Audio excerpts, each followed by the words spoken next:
자, 오늘 여호수아 2장입니다. 그 유명한 라합이 나오죠. 라합이라는 인물이 나타나고 이제 우리가 아는 대로 두 정탐꾼이 지금 요단강 동쪽에 있는 이스라엘 백성들이 요단강을 건너서 두 정탐꾼이 여리고성에 들어가서 정탐하고 이제 그것에 들어간 집이 마치 라합이라는 집, 이제 그리고 정탐을 마치고 돌아오는 이런 내용들이 있습니다. 자, 한번 보겠습니다. 1절. 눈의 아들 여호수아가 시딤에서 두 사람을 정탐꾼으로 보내며 이르되 가서 그 땅과 여리고를 엿보라 하며 그들이 가서 라합이라 하는 기생의 집에 들어가 거기서 유숙하더니, 자, 여호수아가 두 명의 정탐꾼을 보냅니다. 마지막으로 이제 여리고성을 정복하기, 가나안 땅을 정복하기 위해서, 넓게 보면 가나안 땅을 정복하기 위해서. 그래서 지도를 보면은 가나안 요단강을 건너면 바로 만나게 되는 도시가 여리고입니다. 이 여리고는 아마 인류 역사적으로 가장 오래된 도시 가운데 하나입니다. 이거는 전 세계에서 그러니까 농촌 지역이 아니고 도시로 보면 아마 여리고가 가장 지금 남아있는 기록으로 보면 가장 오래된 도시일 겁니다. 그리고 요단강 건너면 바로 여리고가 있으니까 이제 그쪽으로 정탐을 보냅니다. 자, 우리 여호수아는 원래 어떤 사람이었죠? 모세가 가나안에서 모세가 이제 가나안의 정탐꾼을 보낼 때 12명을 보낼 때 그 중에 한 명이 여호수아였죠. 그러니까 자, 오늘 이 본문에서부터 몇 년 전 이야기죠. 그게 38년 전 이야기죠. 사실은 정확히 말하면, 그죠? 38년 전에, 물론 앞에 2년까지 합해서 40년이 걸렸지만 38년 전에 이미 여호수아는 자기 자신이 정탐꾼이 되어서 가나안에 한번 들어갔던 경험이 있는 사람입니다.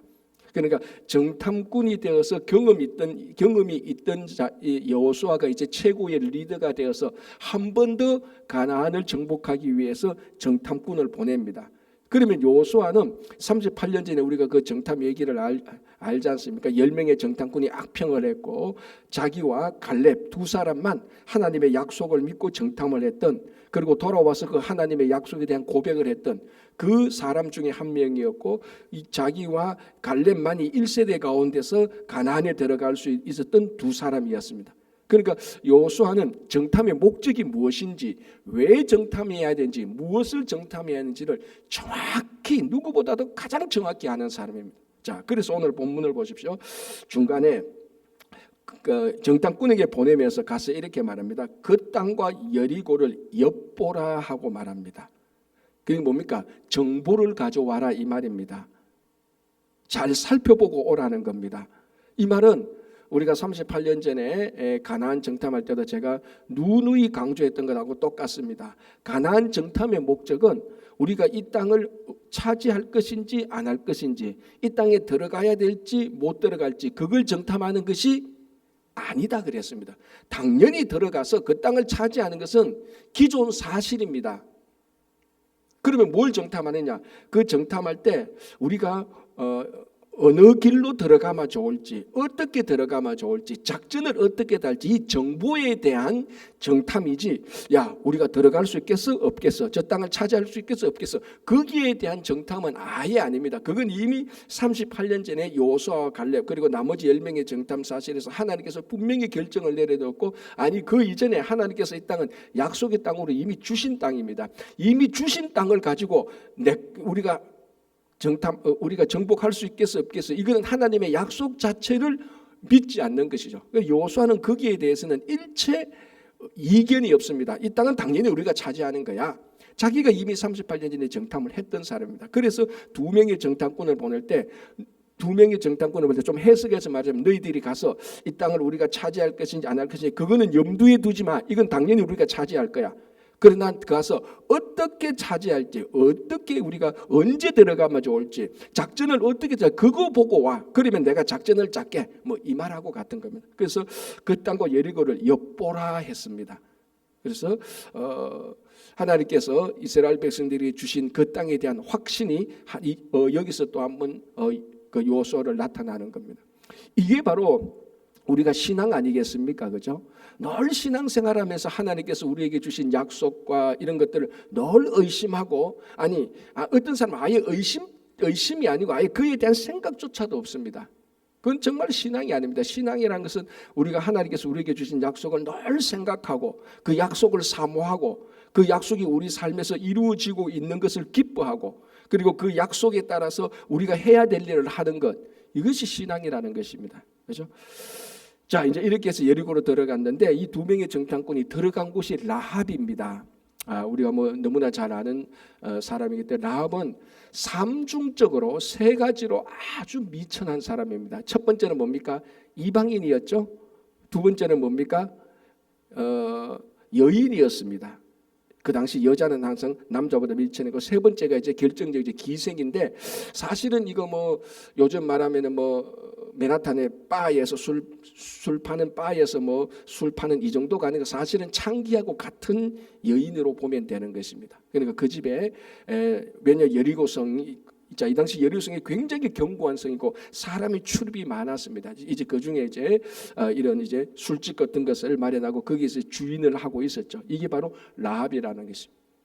자, 그래서 우리가 아시다시피 나중에 보면 여리고성이 무너질 때 유일하게 구원받는 집안이 라합입니다. 자, 라합은 제가 방금 말씀드린 것처럼 삼중적으로 미천한 사람입니다. 이 정탐꾼이 하필 가장 미천한 사람의 집에 들어가서 여리고성이 무너질 때 가장 미천한 라합과 그 가족이 구원을 얻는 겁니다. 이게 우리가 성경 전체에 나타난 구원의 역사 아니겠습니까? 성경에 보면은 미천한 자를 존귀한 자로 만들고 약한 자를 강하게 만들고 없는 자를 있게 만들고, 그래서 이 세상이 이루어져 가는 그것을 뒤집어 엎어서 하나님의 역사 방식으로 이끌어 나가는 것.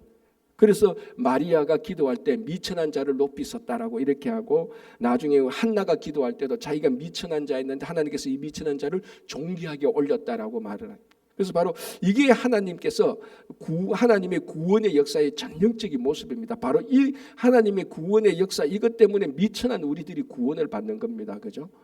이것이 지금 인류 동안에 계속해서 하나님의 구원의 역사가 이렇게 펼쳐져 왔기 때문에 많은 미천한 자들이 여호와의 사랑을 경험했고 하나님의 사랑을 경험했고, 그 하나님의 사랑을 또 다시 약한 자들에게 우리가 넘겨주고 있는 겁니다. 또 약한 자들에게 실천하고 있는 거죠. 그래서 이 라합이라는 한 여성을 통하여서 하나님의 구원의 역사가 나타나고, 그래서 우리가 이 라합이 나중에 예수님의 족보에 들어가는 그런 아주 귀한 여인이 되는 겁니다.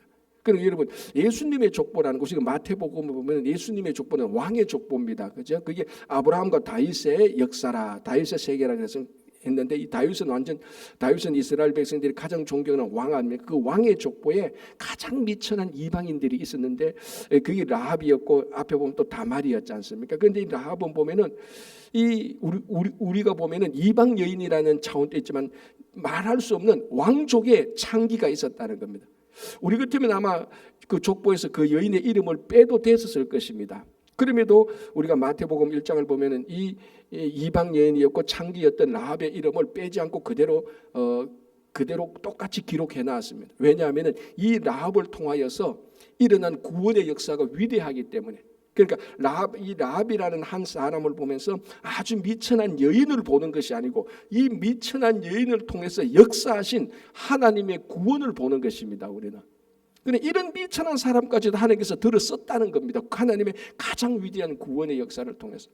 그렇다면 이 세상에 하나님께서 들어서 쓰지 못할 사람이 아무도 없습니다. 가끔 이제 이런 생각 들지 않습니까? 우리가 자기 연민에 빠지거나, 야, 내가 뭐 할 수 있는 게 뭐 있어? 아무것도 못하고, 사람들도 내 인정도 못하고, 인정도 안 해주고, 사람들한테 인정도 받지 못하고, 사회적으로 세상적으로 볼 때도 위치도 없고, 뭐 더 쉽게 말하면 벌어놓은 것도 없고, 신분도 없고, 지위도 없고, 아무것도 없다. 내가 어디 쓰겠느냐라고 이렇게 생각할 수 있겠지만, 내 쓸모가 어디 있겠느냐 이렇게 생각하겠지만은, 하나님께서는 우리가 볼 때 아무리 쓸모없다고 생각하는 사람조차도 하나님께서는 가장 위대한 구원의 역사를 위해서 쓸 수 있는 것입니다. 문제는 우리의 순종이죠. 사실은 하나님께서 우리를 들어 쓰시겠다고 말할 때 내가 볼 때는 조그만 일인 것 같지만, 이것이 하나님의 구원의 역사는 이 조그만 일이 구원의 역사에서 큰 계기가 되고 중요한 일이 되는 것입니다.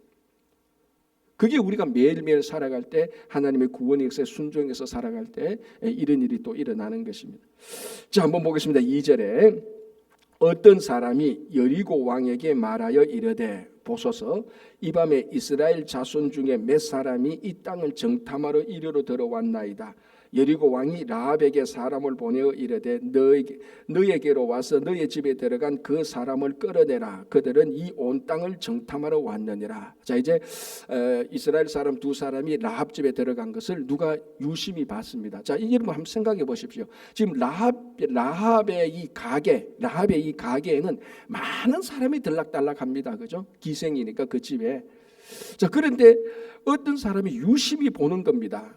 보니까 이스라엘에서 온 사람이 정탐을 온 것을 파악했습니다. 이거 뭘 전제로 하고 있는가 하면은 무슨 상황인가 하면은 우리 여기 나중에 10절 11절에도 보면은 이스라엘 사람이 지금 요단강 동편, 그러니까 지금 지리적으로 보면은 요단강이 있고 여리고는 요단강 서편에 있는 겁니다. 그죠? 그리고 지금 이스라엘 백성들은 요단강 동편에 있죠. 요단강을 건너지 않았죠. 그래서 두 사람을 정탐꾼을 요단강 건너서 여리고성에 보냈습니다. 그죠?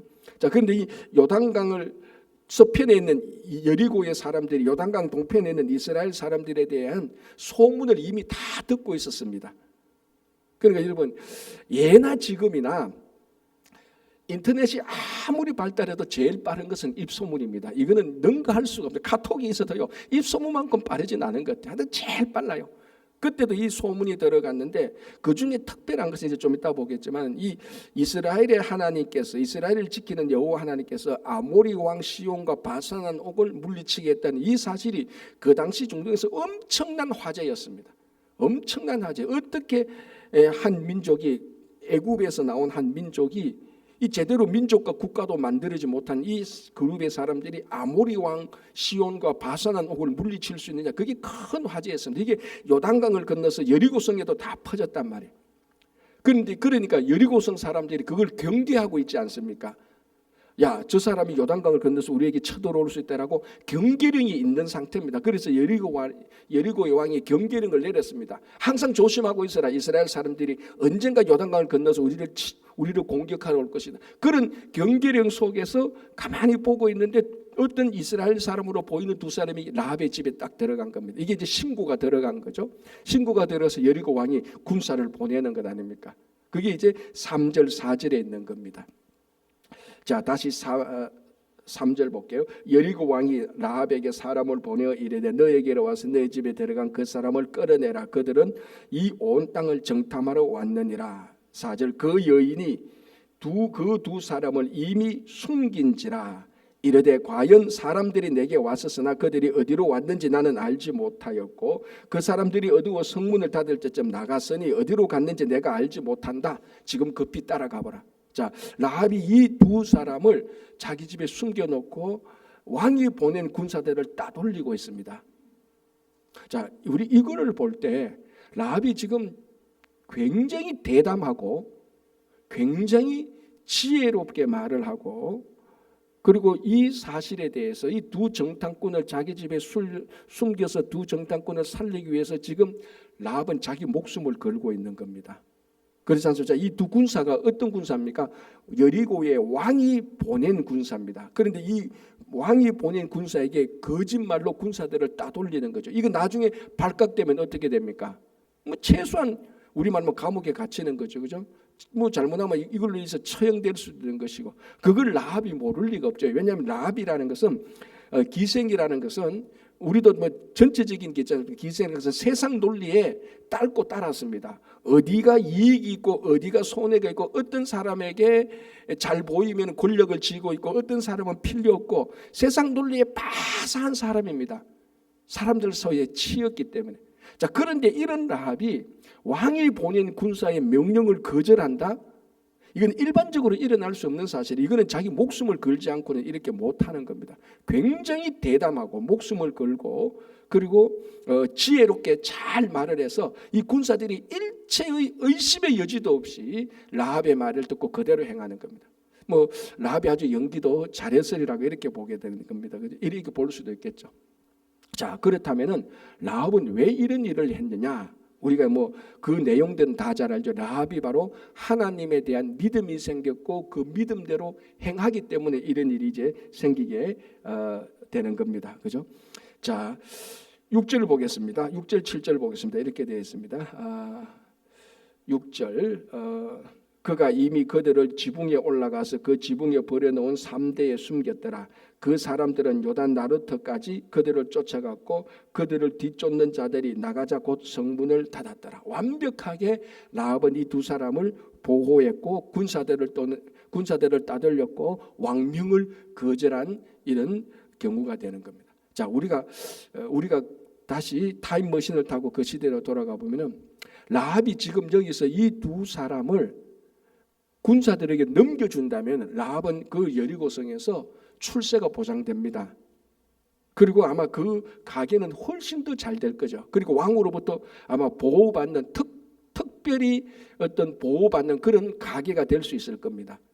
이걸 라합이 모를 리가 없죠. 야, 우리 집에 돈 이스라엘 군사 이 두 사람을 여리고 군사의 손에 넘겨주면은 자기는 앞으로 여리고성에서 장사하는데 살아가는데 전혀 부담이 없습니다. 실제로 어떤 물질적인 이익이나 사회적인 어떤 안전이나 보장이나 엄청난 이익이 있음에도 불구하고 라합은 그것을 포기하고 이 두 사람을 숨겨줍니다. 무엇 때문에? 자기가 가진 여호와 하나님에 대한 믿음 때문에 그렇습니다. 그러니까 우리가 실제로 믿음 생활을 한다, 신앙생활을 한다고 말할 때 때로는 이 믿음을 지키기 위해서, 아니 더 정확히 말하면 이 믿음대로 살기 위해서 어떤 재산상의 손해나 물질적인 손해나 그리고 사회적인 불편함이나 사람의 무시로부터 감당해야 될 때가 있습니다. 항상 그런 건 아니지만요. 분명히 이런 때가 우리가 신앙을 지키기 위해서 손해를 보고 오해를 받고 무시당할 때가 분명히 있습니다. 자, 오늘 이 라합 같은 경우에는 자기 목숨을 걸었습니다. 이거 자칫 들키면 나중에 들키면 큰일 나지 않습니까? 그리고 이 뒤집어서 이 군사들 이스라엘 정탐꾼을 넘겨주기만 하면은 앞으로 여리고성에서 살아가는 데는 아무 문제 없습니다. 훨씬 더 출세하고 훨씬 더 그 여리고로부터 안전된 것을 보장받습니다. 그럼에도 불구하고 이걸 다 포기하고 목숨까지도 걸고 이 정탐꾼을 지켜주는 이유는 딱 하나죠. 뭡니까? 자기 믿음을 위해서. 자, 그 믿음의 내용이 무언가 이제 우리가 한번 보겠습니다. 그게 이제 8절, 9절, 10절에 나오죠. 8절 또 그들이 눕기 전에 라합이 지붕에 올라가서 그들에게 이르되 말하되 여호와께서 이 땅을 너희에게 주신 줄을 내가 아노라. 우리가 너희를 심히 두려워하고 이 땅 주민들이 다 너희 앞에서 간담이 녹나니 이는 너희가 애굽에서 나올 때에 여호와께서 너희 앞에서 홍해물을 마르게 하신 일과 너희가 요단 저쪽에 있는 아모리 사람의 두 왕 시혼과 옥에게 행한 일 곧 그들을 전멸시킨 일을 우리가 들었습니다. 라합의 집에는 많은 사람들이 들락달락거립니다. 자, 그러면서 그 술자리에서 자기들끼리 얘기를 하죠. 그러니까 라합은 어떤 사람들보다 그 주변에서 일어난 정보에 대해서 훨씬 더 많은 데이터를 가지고 있는 사람입니다. 왜? 자기 집에 사람들이 왔다 갔다 하면서 다 이런 얘기 저런 얘기 다 하지 않습니까? 그러니까 정보를 공유하는 곳입니다. 그런데 들어보니까 사람들이 하는 일을 보니까 저 이스라엘에 대해서 지금 요단강 건너 쪽에 있는 이스라엘에 대해서 사람들이 하는 걸 보니까 저 사람들을 이스라엘이 믿는 하나님 여호와라는 그 하나님이 이스라엘 사람들을 애굽에서 끌어내었대. 애굽에서 인도했대. 그게 첫 번째고, 그리고 그 인도했을 때 홍해가 나타났는데 홍해를 마른 땅으로 가려고 해서 하나님께서 이스라엘 백성들을 인도했대. 그러니까 출애굽했던 사실, 그리고 출애굽 사실 가운데 홍해를 마른 땅으로 만들어서 건너게 했던 것. 그리고 제가 조금 전에도 말한 것처럼 요단 저쪽에 있는 사람들 아모리 왕 시온과 바산한 옥을 물리칠 때 했던 이 사실을 라합이 들었다는 겁니다. 이런 면에 있어서는 라합이 좀 어드밴티지가 있는 거죠. 라합은 들을 기회가 더 많은 곳에 있었습니다. 많은 사람들을 자기 집에 왔다 갔다 하면서 요거 하나는 어드밴티지가 있었던 겁니다. 많은 사람을 들었다. 그렇다고 해서 모든 사람이 다 듣는다고 해서 그 듣는 내용 안에서 참된 진리를 발견하는 것은 또 아니죠. 우리말로 하면 들을 귀가 있어야 되는 거죠. 자, 11절 보겠습니다. 우리가 듣자 곧 마음이 녹았고 너희로 말미암아 사람이 정신을 잃었나니 너희의 하나님 여호와는 위로는 하늘에서도 아래로서는 땅에서도 하나님이시라. 여호와는 제가 늘 말씀드리죠. 하나님과 여호와는 같기도 하고 다르죠. 하나님은 일반적으로 신입니다. 그냥 여호와는 이스라엘이 믿는 신이죠. 신의 이름이죠. 그러니까 우리가 뭐 하나님이라고 말할 때 신은 수없이 많은 신들이 있습니다. 우상들도 다 그렇게 볼 수 있죠. 그러나 진짜 신은 누굽니까? 여호와라는 겁니다. 그래서 라합이 지금 그걸 확실히 말하죠. 너희의 하나님 이스라엘 너희가 믿는 신 여호와가 하늘이나 땅에서도 진짜 하나님이다. 여호와가 진짜 신이다라고 신앙 고백을 하게 되는 겁니다. 자, 라합의 신앙 고백은 어디에서 나오게 된 겁니까? 딱 하나죠. 그냥 들은 겁니다. 하나님이 하신 일을 여호와 하나님께서 하신 일을 그냥 들었습니다. 그래서 우리가 로마서에서 사도 바울이 했던 말이 있지만 믿음은 들음에서 나고라는 겁니다. 누가 전하지 않으면은 누가 말해주지 않으면은 가만히 있는데 도가 터져가고 믿음 생기는 건 없습니다. 누군가는 전해줬을 때 그 복음의 소식을 들어야 믿음이 생기는 것입니다. 그래서 지난 2000년 동안 수없이 많은 복음 전도자들이 이 복음을 들고 다른 사람들이 듣도록 말을 해준 겁니다. 물론 듣는다고 해서 모든 사람들이 다 듣고 난 다음에 듣는 사람 100명이 다 100명이 복음을 받아들이는 것은 아닙니다. 그러나 복음을 받아들인 모든 사람은 복음을 들었기 때문에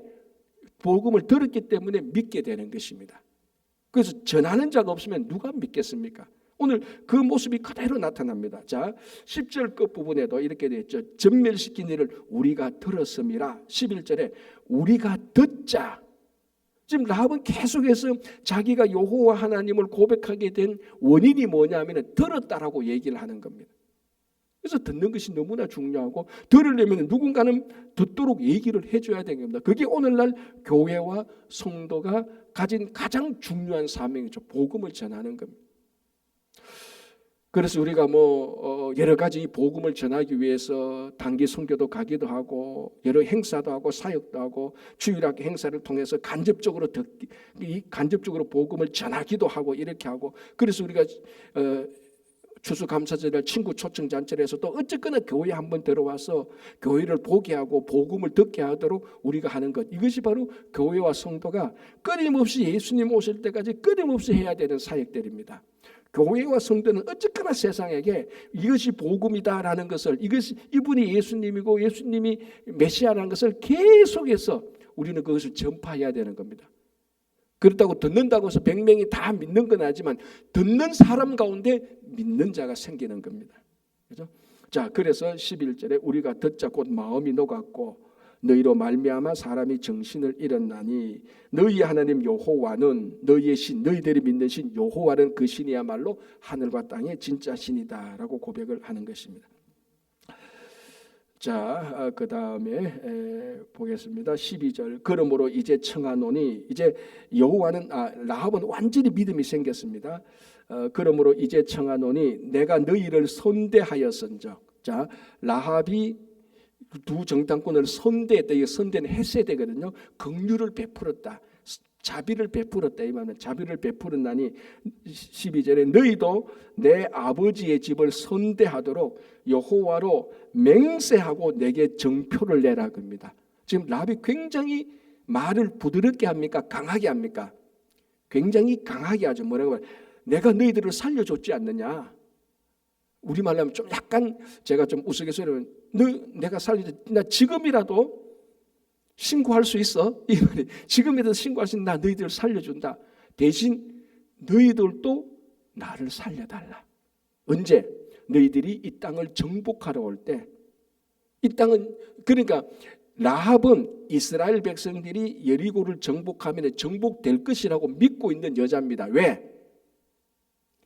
여호와께서 이스라엘 백성들을 인도하니까 아모리 왕 시온을 이긴 여호와께서 이 여리고성을 무너뜨리는 것은 일도 아니라는 것을 누구보다도 확실하게 믿고 있는 겁니다. 그러니까 라합이라는 여인은 가장 이 믿음이 뭡니까? 믿음이 확고하게 생긴 사람입니다. 그러니까 이렇게 말할 수 있겠죠. 출애굽 이후 가나안에서 처음 여호와 하나님을 믿었던 여인입니다.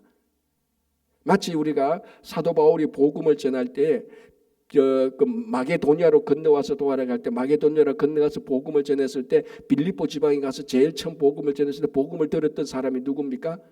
그게 루디아 아닙니까? 그렇죠? 그 루디아가 뭡니까? 그 자주장사인데, 그러니까 우리가 성경의 기록에 의하면은 유럽에서 처음 복음을 맞아들인 사람이 바로 여성 루디아였습니다. 그처럼 가나안에서 출애굽 이후 가나안에서 가장 먼저 복음, 여호와의 사역을, 여호와 하나님의 일을 듣고 믿었던 여인이 바로 이런 여인들입니다. 그러니까 이런 사람들의 믿음이 확고합니다. 그러니까 이스라엘이 요단강을 건너서 여리고성을 무너뜨리랄 것은, 여리고성을 정복할 것이라는 것은 라합은 확실히 믿었습니다. 왜? 여호와가 진짜 신이니까. 여호와께서 하시는 일은 못할 일이 없다는 겁니다. 그래서 믿었으니까, 그러면 이 여리고가 다 무너질 건데 내가 너희들을 살려주신 것처럼 너희들도 나를 살려달라. 이 여리고성이 무너질 때 그렇게 할 때 뭐라고 하면 맹세해서, 우리들을 선대하는 맹세해서 정포를 내라는 겁니다. 굉장히 강하게 말합니다. 자, 이게 굉장히 강하게 말하는 이 이면에는 뭐가 있습니까? 그만큼 라합은 구원에 대한 확신이 있습니다. 여호와께서 나를 구원하신다면 나는 살 수 있다는 겁니다.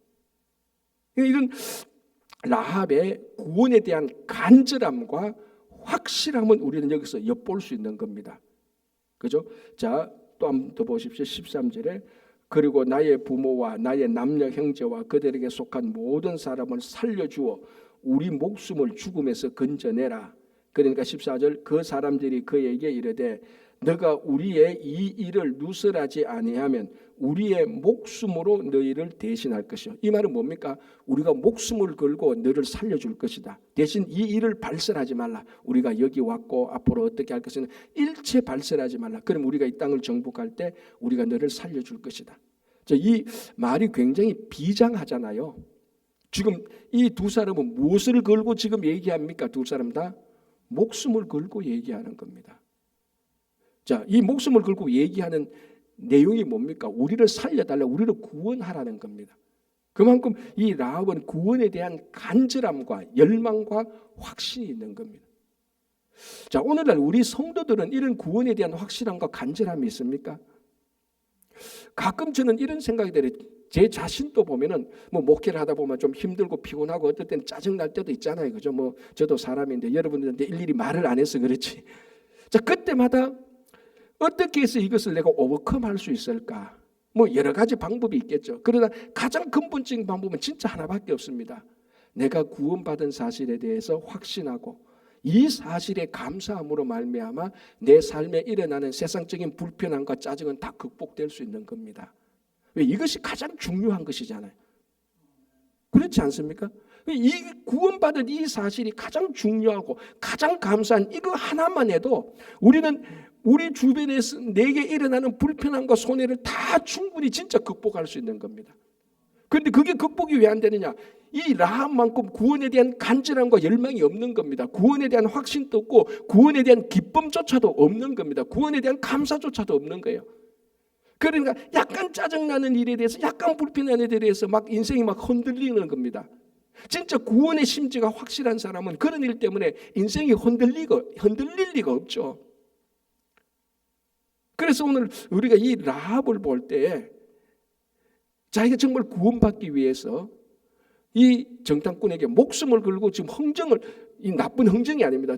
흥정을 하고 있는, 너 우리를 구원하라, 정표 내놔라, 맹세하고 정표 내놔라 말하니까 이 두 명의 정탐꾼은 뭐랍니까? 너가 이 말을 발선하지 않으면 내가 목숨을 걸고 너를 구원하겠다는 거예요. 그러니까 이 구원의 문제를 두고 서로 목숨을 걸고 이렇게 중요한 무게가 있는 얘기를 하고 있다는 거예요. 구원이 그만큼 중요하다는 거예요. 그래서 우리가 오늘 신앙생활을 하면서 매일매일 이 구원받은 것을 상기하고 어렵고 힘들 때마다 내가 구원받은 이 사실과 이 감사함으로 모든 불편함과 어려운 것들을 우리는 충분히 극복할 수 있는 겁니다. 이 사실 하나로. 그죠? 자, 15절 보겠습니다. 라합이 그들을 창문에서 줄로 달아내리니 그의 집이 성벽 위에 있으므로 그가 성벽 위에 거주하였으므로. 자, 이렇게 해서 이제 라합이 이제 그 사람들 다시 내보내주는데 또 내보내줄 때도 안 들키게 탈출하도록 해야 되지 않습니까? 그래서 안 들리게 이제 그 성벽에서 줄로 내려서 사람들 안 보게 해서 탈출시킵니다. 자, 18절 보겠습니다. 17절. 그 사람들이 그에게 이르되 너가 우리에게 서약하게 한 이 맹세에 대하여 우리가 허물이 없게 하리니. 자, 아까 라합이 요구한 거 있죠. 맹세에서 구원의 정표를 보여라. 이 성을 정복할 때 우리를 살리겠다는 정표를 보여라. 나는 꼭 구원받아야 되겠다 이 말이죠. 자, 그러니까 이제 17절에 이 정탐꾼이 정표에 대해서 얘기를 하는 겁니다. 18절. 우리가 이 땅에 들어올 때 우리를 달아내린 창문에 이 붉은 줄을 메고 너의 부모와 형제와 너의 가족들을 다 너의 집에 모으라. 이제 드디어 이 정탐꾼이 그 정표에 대해서 얘기하죠. 오케이. 그러면 우리가 이 땅을 정복할 때 당신과 당신 가족을 다 살릴 테니까 그 정표는 뭐냐면 너희 집에 붉은 줄을 내려놔라. 그럼 우리가 내가 가서 여호수아한테 우리 리더 여호수아한테 얘기하고 군사들에 다 명령을 해서 이 여리고를 정복할 때 붉은 줄이 내려있는 그 집 안에는 일체 들어가지 말고 그 집을 보호해 줄 것이다. 이게 구원의 정표가 되는 것이죠. 그죠? 자, 이제 여기서 이제 붉은 줄이라는 것이 지난 2000년 동안 많은 주석가들이 이것을 이제 구원의 상징으로 해석을 한 겁니다. 이 붉은 줄이라는 것은 예수 그리스도의 붉은 피를 의미하는 것이죠. 그래서 여기에 대한 이 라합이 구원의 표시로서, 그러니까 이 여리고성이 무너질 때 붉은 줄을 보고 그 붉은 줄 안에 있는 사람은 다 구원을 받는 것입니다. 자, 이게 뭐하고 좀 비슷하죠? 10번째 재앙일 때에 죽음의 천사가 애굽을 휩쓸어 갈 때 양의 피를, 붉은 피를 그 문술주와 임방에 해놓은 그 집안에 죽음의 천사가 다 건너간다고 그랬습니다. 지금 그거하고 똑같은 패턴입니다. 자, 그래서 뭐라고 말합니까? 18절에 너 부모와 형제와 너 아버지의 가족을 다 너희 집에 모으라. 붉은 줄을 매단 그 집 안에 너희 가족들 다 들어가게 해라. 그러면은 이 집은 우리가 치지 않고 보호해 주겠다. 그리고 예수 그리스도 보혈의 피가 우리를 보호하는 것하고 똑같이 그 안에 있는 자들. 자, 그런데 19절 보시기 바랍니다. 누구든지 집 문 밖을 나가서 거리로 가면 그의 피가 그의 머리로 돌아갈 것이다. 그런데 그 집 밖에 나가면은 우리는 다 정복하게 다 죽이게 될 수 있으니까 그 붉은 줄을 맨 집 밖에 나오지 말라. 그 안에 있어라. 그게 구원이다. 라는 구원의 정표를 보여주게 되는 것입니다. 그래서 나중에 여리고성이 무너지고 막 이제 다 정복하게 될 때 라합은 살게 되는 겁니다. 이는 확실한 이제 라합의 구원의 간절함과 열망과 확신이 이 붉은 줄에서 성취되는 것이죠. 예수 그리스도에게서 성취되는 겁니다. 마찬가지로 오늘날 교회가 이 교회 안에 있는 자들, 예수 안에 있는 자들이 구원을 받도록, 그래서 우리가 뭐 친구 초청 잔치를 하고 전도를 하고 행사를 해서 이 붉은 줄 예수 그리스도의 보혈의 피로 우리가 초청해서 구원을 얻도록 하는 것입니다. 이거는 우리 교회가, 우리 성도가 예수님 오실 때까지 가장 본질적으로 해야 되는 사역입니다. 그래서 오늘도 우리가 이 사역을, 교회와 각자가 이 사역의 중요성, 그리고 나 스스로가 구원의 확실함과 간절함과 이것이 내게 있다는 그 감사함으로써 살아가는 오늘 하루가 되시기를 바랍니다. 기도하겠습니다. 하나님 아버지, 감사합니다. 가장 미천한 이방 여인 기생 라합이 신앙 고백을 하게 되는 것을 보게 되고, 복음을 듣고 믿음이 생겨서 구원의 간절함과 열망과 확신을 가지는 것을 보게 됩니다. 주님, 우리 삶 속에, 우리 각자의 삶 속에 얼마나 구원에 대한 열망과 간절함이, 감사가 있는지 한번 되돌아보고, 주님, 우리 삶의 가장 기쁨과 즐거움은 우리가 예수 그리스도 보혈의 공로로 구원받았던 이 사실을 절대 잊지 말고 매일매일 우리가 감사하며 살아가게 하여 주시옵소서. 특별히 다음 11월 달 이제 추수 감사주일을 맞이해서 또다시 친구 초청 잔치를 하게 됩니다. 아버지 하나님, 교회에 나가지 않는 사람들을 초청하고 우리 가족 형제들을 초청하여서 예수 믿어야 될 사람을 초청하여서 다시 한번 우리가 또 함께 예배드리고 복음을 전하고 함께 찬양을 하는 귀한 시간 가질 수 있도록 인도하여 주시옵소서. 말씀 나눈 반을 준비하고 있습니다. 저희들이 함께 말씀을 중심으로 교제하고 말씀을 서로 배우고 말씀대로 살아가는 교회와 성도들이 될 수 있도록 잘 준비하여서 모든 성도들이 함께 참여하며 말씀의 기쁨과 능력을 누리게 하여 주시옵소서. 주님, 우리 주일학교를 위해서 기도합니다. 필요한 교육자들, 귀한 일꾼들을 보내주셔서 우리 자녀들이 말씀과 기도로 잘 자라게 해주시고 유아부, 유치부로부터 당회에 이르기까지 어르신에 이르기까지 늘 말씀과 기도로 살아가게 하시고 또 육신의 강건함도 허락하여 주시옵소서.